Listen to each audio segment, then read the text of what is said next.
तो हेलो नमस्ते दोस्तों, स्वागत करता हूं आप सभी का मेरे यूट्यूब चैनल पे। मैं हूं डॉक्टर सचिन शर्मा। और जैसा कि आप जानते हैं कि मध्य प्रदेश की अलग-अलग यूनिवर्सिटी में इस समय चल रहा है एग्जाम का टाइम। तो एग्जाम का टाइम चल रहा है तो कुछ यूनिवर्सिटी में जो है एग्जाम के फॉर्म डल चुके हैं, कुछ में एग्जाम फॉर्म डलने वाले हैं और कुछ का जो है टाइम टेबल भी आ चुका है। तो ऐसे लास्ट मोमेंट पे आप किस तरीके से जो है अपनी परीक्षा की तैयारी करें, उससे रिलेटेड मैं आपको डेली कुछ ना कुछ इंपॉर्टेंट वीडियो लेक्चर लेके आ रहा हूँ, इंपॉर्टेंट क्वेश्चंस के वीडियो लेक्चर लेके आ रहा हूँ। पिछले साल भी मैं लेके आया था और उसमें से 95 से 100% क्वेश्चंस जो है उसी में से आए थे। तो आप लोगों को जो है कम से कम जो क्वेश्चन मैं लेके आ रहा हूँ इनको तो प्रिपेयर कर ही लेना है। और उसके बाद यदि आपके पास में एक्स्ट्रा टाइम बचता है तो आप अदर क्वेश्चंस पे भी जा सकते हैं, पर इन क्वेश्चंस को तो आपको जो है क्लियरली कर ही लेना चाहिए, क्योंकि ये मोस्टली जो है ये क्वेश्चंस आपको एग्जाम में पूछे ही जाते हैं। तो आज का जो मैं वीडियो लेक्चर लेकर के आया हूँ वो मैं बीएससी थर्ड ईयर के स्टूडेंट्स के लिए लेके आया हूँ। तो बीएससी थर्ड ईयर के ऐसे स्टूडेंट्स के लिए ये वीडियो लेक्चर महत्वपूर्ण होने वाला है जिनका माइनर और ओपन इलेक्टिव में जूलॉजी जो है उन्होंने रखा है। तो जूलॉजी के ऐसे स्टूडेंट जिन्होंने माइनर और ओपन इलेक्टिव में अपने पेपर को जूलॉजी रखा है उनके लिए ये महत्वपूर्ण होने वाला है।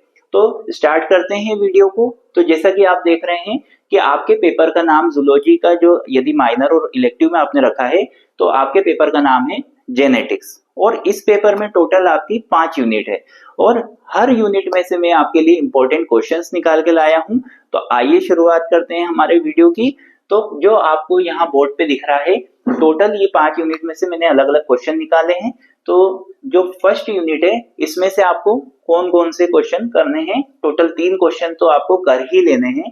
पहला क्वेश्चन है explain structure, types and chemical composition of chromosomes with diagram. तो मतलब कि आपको जो है संरचना, प्रकार और रासायनिक संगठन बताना है क्रोमोसोम का या गुणसूत्र का डायग्राम के साथ। तो सचित्र वर्णन करना है आपको कि भाई गुणसूत्र जो है वो कितने प्रकार के होते हैं, उनकी संरचना कैसी होती है और रासायनिक संगठन क्या होता है। तो आपको मैं एक चीज बताना चाहूंगा कि जैसे कि आप साइंस के स्टूडेंट हैं तो आपको हर क्वेश्चन में सबसे पहले उसका डायग्राम जो है अच्छे से तैयार करना है और उसका जो है डायग्राम के साथ में आपको उसको लेबलिंग भी करनी होती है, जिससे कि आपका जो आंसर जब आप लिखते हैं तो वो बहुत ज्यादा अट्रैक्टिव लगता है। तो डायग्राम के बनाएंगे, जब कोई क्वेश्चन पूछा जाता है तो सब अगर उसमें डायग्राम है तो आप सबसे पहले अच्छा कलरफुल पेन से उसका डायग्राम बना के उसमें लेबलिंग करके और फिर उसकी डिटेल लिखेंगे और पॉइंट वाइज लिखेंगे तो आपको काफी अच्छे मार्क्स गेन कर सकते हैं। फिर आपका जो दूसरा क्वेश्चन आपको तैयार कर लेना है वो है आपका एक्सप्लेन न्यूक्लियोसाइटोप्लाज्मिक इंटरेक्शन। कि न्यूक्लियोसाइटोप्लाज्मिक इंटरेक्शन क्या होता है, मतलब कि केंद्रक कोशिका द्रव्य पारस्परिक क्रिया क्या होती है। तो ये क्वेश्चन भी आपको अच्छे से प्रिपेयर करना है कि केंद्रक कोशिका द्रव्य पारस्परिक क्रिया क्या होती है, मतलब कि न्यूक्लियोसाइटोप्लाज्मिक इंटरेक्शन क्या होता है। उसके बाद में आपको प्रिपेयर कर लेना है Mendel law of heredity. Mendel के जितने भी आनुवांशिकता के नियम हैं उनको आपको प्रिपेयर करना है, जितने भी हैं। उसके बाद में आपका जो सेकंड यूनिट आती है उसमें सेकंड यूनिट में आपको शॉर्ट नोट पूछा जा सकता है कि भाई स्प्लिट जीन क्या होता है, स्यूडो जीन क्या होता है या ओवरलैपिंग जीन क्या होता है। इनमें से आपको कुछ भी पूछा जा सकता है कि भाई स्प्लिट जीन क्या होता है, स्यूडो जीन क्या होता है, ओवरलैपिंग जीन क्या होता है। उसके बाद में आपको दूसरा प्रश्न जो तैयार करना है वो है जेनेटिक कोड, कि अनुवांशिक कोड क्या होता है, इसको तैयार करना है। उसके बाद में आपका जो तीसरा क्वेश्चन है वो है न्यूक्लियोसोम मॉडल। न्यूक्लियोसोम मॉडल क्या होता है उसको आपको अच्छे से प्रिपेयर करना है। फिर आपका जो चौथा क्वेश्चन है वो है डीएनए रिप्लिकेशन, प्रतिकृति की अवधारणा। कि भाई डीएनए रिप्लिकेशन कैसे होता है, क्या होता है, मतलब कि हिंदी में इसको कहते हैं प्रतिकृति की अवधारणा को समझाइए। उसके बाद आती है आपकी थर्ड यूनिट। तो थर्ड यूनिट में आपको क्या पढ़ना है, म्यूटेशन क्या होता है और कितने प्रकार का होता है, मतलब कि उत्परिवर्तन क्या होता है और कितने प्रकार का उत्परिवर्तन होता है। उसके बाद में आपको पढ़ना है जीन लिंकेज और रिकॉम्बिनेशन, तो मतलब कि जीन संलग्नता और जीन पुनर्संयोजन क्या होता है। तो जीन लिंकेज और रिकॉम्बिनेशन के बारे में आपको पढ़ना रहेगा। उसके बाद में आपसे शॉर्ट नोट भी पूछा जा सकता है, टिप्पणी लिखने के लिए भी कहा जा सकता है कि एन्यूप्लोडी क्या होती है। एन्यूप्लोडी मतलब कि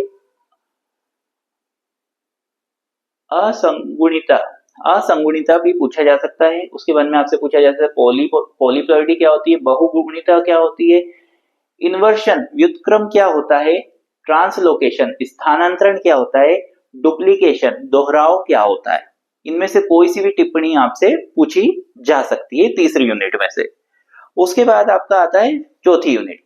तो चौथी यूनिट में आपसे पूछा जा सकता है कि मल्टीपल फैक्टर क्या होता है, बहुकारक क्या होता है, और ब्लड ग्रुप या रक्त समूह के बारे में भी आपसे पूछा जा सकता है कि ब्लड ग्रुप या रक्त समूह या बहुकारक मल्टीपल फैक्टर क्या होता है। फिर दूसरा क्वेश्चन है कॉमन जेनेटिक डिसऑर्डर, सामान्य अनुवांशिक विकार क्या होता है। कॉमन जेनेटिक डिसऑर्डर या सामान्य अनुवांशिक विकार क्या होता है। उसके बाद में आपसे पूछा जा सकता है कि ट्रांसजेनिक और नॉकआउट एनिमल्स क्या होते हैं, उनकी एप्लीकेशंस बताइए।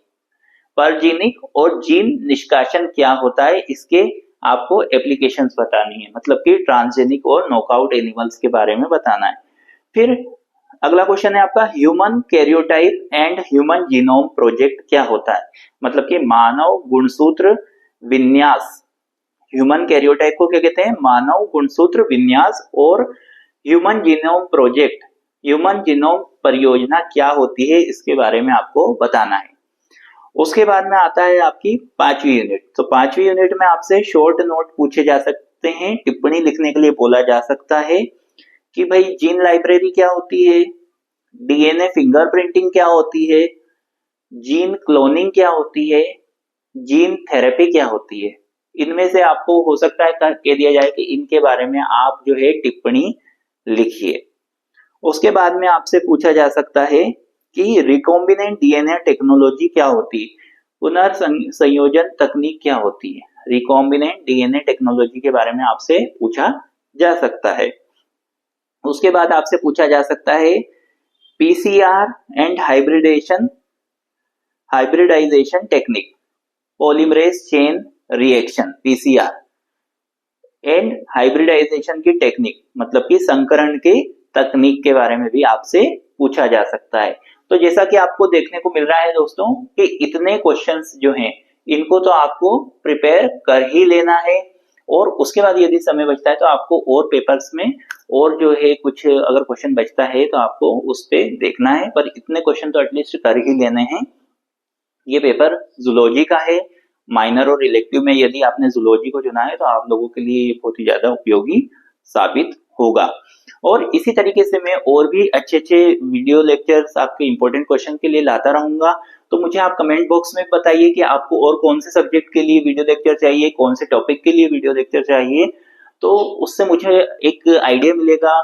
और अगर आपको वीडियो लेक्चर अच्छा लगता है तो आप जो है मुझे कमेंट बॉक्स में बता भी सकते हैं, तो जिससे कि मुझे कुछ फीडबैक मिलता रहेगा, तो मुझे भी जो है एक मोटिवेशन मिलेगा कि आप लोग इस वीडियोस को देख रहे हैं, एंजॉय कर रहे हैं, ये आपके लिए फायदेमंद भी साबित हो रहा है। और इसी तरीके से मैं और भी लेके आऊंगा, तो अपने दोस्तों को भी जो है आप चैनल के साथ में जोड़ें, चैनल को सब्सक्राइब करवाएं और बेल आइकॉन को क्लिक करवाएं ताकि नए नए नोटिफिकेशन भी उनको मिल सके। अगले वीडियो के साथ में मैं वापस आऊंगा, तब तक के लिए नमस्कार, धन्यवाद।